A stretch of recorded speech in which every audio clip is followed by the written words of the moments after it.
नमस्कार, आप देख रहे हैं महाराजगंज लाइव। जी हां, महाराजगंज से इस वक्त की बड़ी खबर सामने आ रही है, जहां पुलिस ने शादी के नाम पर ठगी करने वाले लुटेरी दुल्हन गैंग का पर्दाफाश किया है। इस कार्रवाई में 4 महिलाओं को गिरफ्तार किया गया है, जबकि गिरोह का मुख्य सरगना अभी फरार बताया जा रहा है। पुलिस ने आरोपी के पास से 39,500 नगद, एक जोड़ी पायल, एक मंगलसूत्र भी बरामद किया है। बताया जा रहा है कि यह गिरोह बेहद सुनियोजित तरीके से लोगों को शादी के नाम पर फंसाता था। एटा के रहने वाले युवक को इसी तरह से बुलाया गया, जहां एक महिला जिसका नाम पूजा है अविवाहित बताकर शादी तय करा दी गई। मंदिर में शादी की रस्में शुरू कराकर आरोपियों ने लाखों रुपए और जेवर ठग लिए। इतना ही नहीं, जब पीड़ित और उसके परिजनों को शक हुआ तो आरोपियों ने उनके साथ मारपीट की और मौके से फरार हो गए।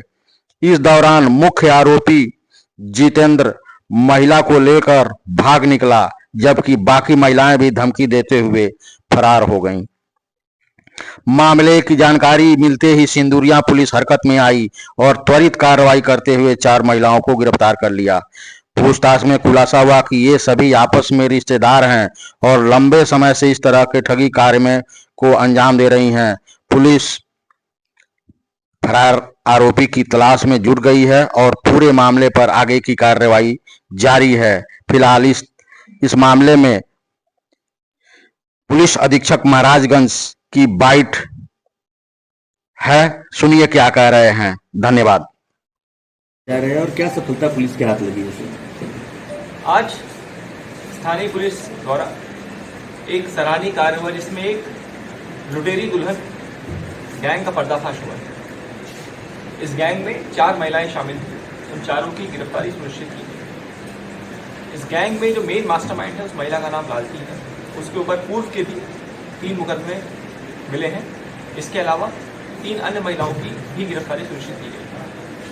इस गैंग का मॉडस ऑपरेंडी कुछ इस तरह होता था कि ये लोग पहले एक ऑलरेडी शादीशुदा महिला का रिश्ता ऑफर करते थे और उसके बाद मुंह दिखाई के नाम पर और अरेंजमेंट्स के नाम पर ज्वेलरी के आइटम्स, कुछ कैश जो लड़के पक्ष है उनसे लाने को कहते थे।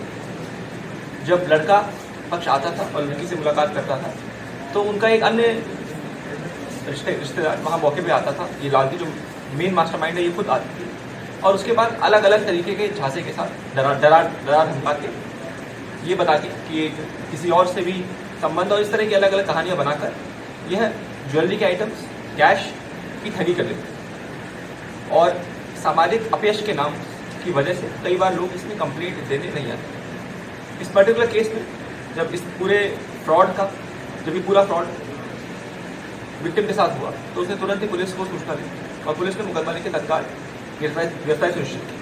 इसमें जो मेन मास्टरमाइंड उसका नाम लालती है, उसका पूर्व के आपराधिक इतिहास से मिला है। उसके अलावा जो एक लड़की इसका नाम अंजलिका है, वो दुल्हन बनती थी जो इस तरह से पैसे हटने का काम करते हैं। इसके अलावा जो अन्य 2 लोग हैं, ये 2 लोग भी रिश्तेदार हैं। ये आपस में चारों ही लोग रिलेटिव्स हैं और जुड़े हुए हैं और कॉन्स्पिरेसी के तहत इस पूरे धोखाधड़ी को अंजाम देते हैं। इसके अलावा इसमें एक अन्य पुरुष अभियुक्त भी है, उसकी भी गिरफ्तारी भविष्य में सुनिश्चित की जाएगी। उसको भी हमने मुकदमे वांछित किया है और वो भी जब ये पूरा खेल रचता था तो वो भी इसमें शामिल होता था और उस समय वो जो दुल्हन बनती थी उसको ले जाने का काम करता था। और इसमें इनके पास से कुछ ज्वेलरी के आइटम्स और कुछ कैश जिसको ये लोग ठग लेते थे वो हमने बरामद किया। अब तक कितने लोगों को ठगा गया है? इसके बारे में जानकारी की जा रही है। जैसा आपने पहले बताया, इनमें से पुराना आपराधिक इतिहास में मिला है, कुछ मारपीट के मुकदमे मिले हैं, कुछ 363 के मुकदमे मिले हैं पूर्व के। इस तरह का अन्य आपराधिक इतिहास मिला है। इस तरह के फ्रॉड इन्होंने और किसने किए हैं, ये जांच का विषय। इसके बारे में जांच की जाए। जो दुल्हन बनती है सर, कितनी बार शादियाँ कर चुकी है अब तक? इसकी शादी हो चुकी है। इसका एक 2 साल का इसका बच्चा भी है। तो इसके अलावा इस तरह की धोखाधड़ी इन्होंने कितनी करी है, इसके बारे में आपको जानकारी करते हैं। ठीक।